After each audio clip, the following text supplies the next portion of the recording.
There are certain things about Geoff Collins' defenses that are consistent. Um, that Jason brought up. Their aggressiveness. He wants to create mayhem. On the football field. That's what he's after. Um, He called and he, himself the Minister of Mayhem as a defensive coordinator. That was his nickname. yeah, that's what he wants to do is to create mayhem. And we talked about this when Gene Chizik got his walking papers.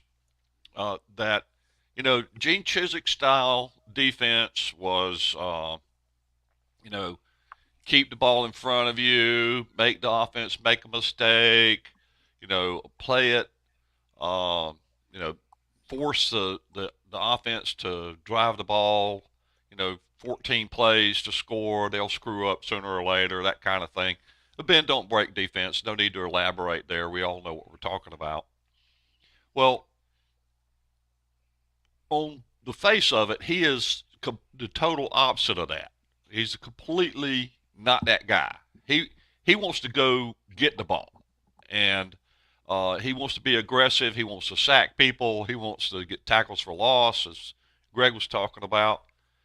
But in terms of the fit, he's also a guy that, while he maintains that physical and aggressive style on defense, he can choose different ways to go about it. Mm-hmm. He will, in some of the defenses that he had, even at the same schools, the middle of the field will be closed 65% of the time. That's the kind of defense they play. Middle of the field closed. The next year, it might be 50% middle of the field open. It just depended upon his personnel and what he could do with it. He will come across. He'll be, like we talked about winning the press conference. He'll do that, and he'll come across as a personable, funny, um, winning personality kind of guy. But underneath all of that he reminds me of me. That you know, you know, behind that This is off the rails. behind that facade of being likable guy, underneath he's very cerebral. He's a very cerebral guy. He he studies the art of playing defense. I mean, He actually studies that's art a little bit. that's his whole has been his whole gig all these years. For 24 years or so, he's been calling defenses. And to a point, you're talking about being like Larry Fedora in a sense on the defensive side of the ball. Well, guess who gives Collins a call when he's at Florida, wanting him to join him and be his defensive coordinator? Mike Leach at Washington State. And they called and talked a bunch of times, had a lot of conversations, and Mike Leach told Collins that, you know, all I want you to do, you're the defensive coordinator. All I want you to do is give me the ball back, and I don't much care how you do it. You can get a 3 and out, you can get a turnover, or you can let the other guy score real quick. However you want to do it. That's So Mike this Leach. is this is Mike Leach, and Collins is going, yeah, 3 and out, yeah, turnover, yeah, let him score quickly. He said, whoa, back up, coach.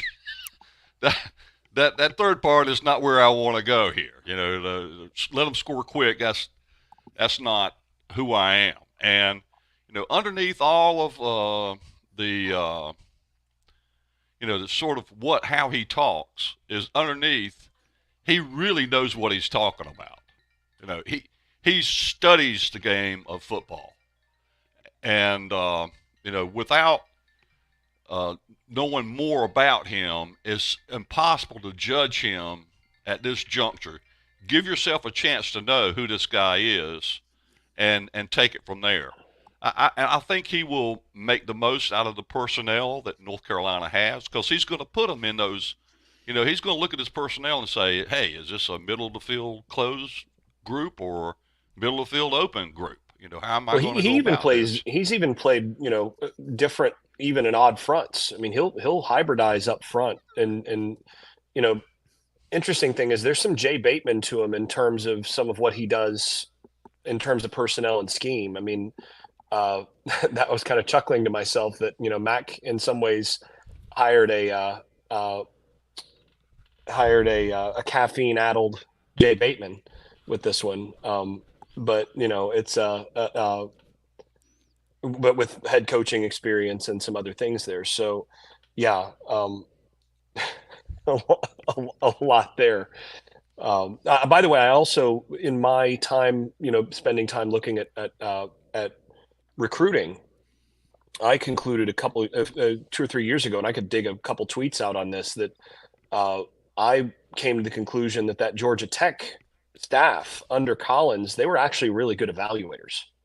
I thought Collins was a good evaluator of defensive talent in particular, but they're the guys that they found, like Jahmyr Gibbs, right? They found a few guys that were under the radar. Yeah, Jeff Sims was not a good evaluation, but that was the first guy that they could get as a 4-star quarterback in that first recruiting class that they had. But they didn't develop Jeff very well at all. I thought their offensive development and all of that as a staff was very poor, and that's what got him fired. But I thought they did a really good job of identifying talent at Georgia Tech, particularly on the defensive side, and a lot of that comes from him. I mean, I think he's a good evaluator. We've talked. Let me jump in for a second, Tom, if you don't mind. Yeah, 100%. I'll be brief. No, you won't. Go ahead. and you know what? I'm observing dry area, so it's not that. Well, I am not. So, yeah, I know you're not. You were in the middle of Margaritaville, It's Friday somewhere. He was the original. We talk about this now some. The guys like Pat Suddas and Billy High, those guys. He was the prototype. He was the original. Pat Suddas, Billy High for Alabama and Nick Saban. Talk about the staffs that he's been on. He cut his teeth at Alabama being an evaluator for Nick Saban and doing for Alabama what Pat Suddas is doing for North Carolina. So I think he's a fairly good evaluator of talent, especially on the defensive side of the ball. Yes, and it's interesting. Somebody said if Carolina wants to compete with SEC schools, need to hire SEC coaches, and I see the chat has corrected it. Of course, Collins cut his teeth, as you said, but that way, but also at Mississippi State and Florida. Greg, get in here on style of defense. People are saying, is it 3-4? Is it 4-3? 4-2-5? Personality, all that. Let's talk about it, Greg, and bring some of the stats to the table that I know you are the stat man. Well, a couple things here. Number one, you mentioned Pat Suddas. Obviously, that's the connection that kind of paved the way. Pat was with Geoff since 2019 until 2022. And so Pat is Mack's right-hand man. He was Geoff's right-hand man. So that allows for a pretty easy transition. And Mack is very much about having some connection to his hires. Typically it's at a personal level. But if you've got somebody you really trust on staff, and we've seen him do it with some of his assistants as well. So that's kind of your how you pave the way there. Let me say this, and I'll kind of get into some of the specifics. I like the idea about Larry Fedora, and I'll explain why. But if you look at the 6 defenses that Geoff coached, 4 at Mississippi State, 2 at Florida from 2011, 2016, all 6 of those defenses ranked top 25 or better in F+. And F+ is just FEI, which is per possession scoring advantage, and then SP+, which is Bill Connolly's. He looks more at efficiency and those types of things. Those are kind of the 2 main advanced metrics. So F+ is a combination of those. Top 25 in all 6 years. The last time North Carolina had a top 25 defense in F plus was 2009. That was a long time ago. It was a long time ago. In the last decade, Carolina has had one ranked. What was that number at? I think one ranked in the top 70. That was Jay's first year, right? Jay's first year. So number 68, I think. Yeah, hold on. Just I want people to understand that.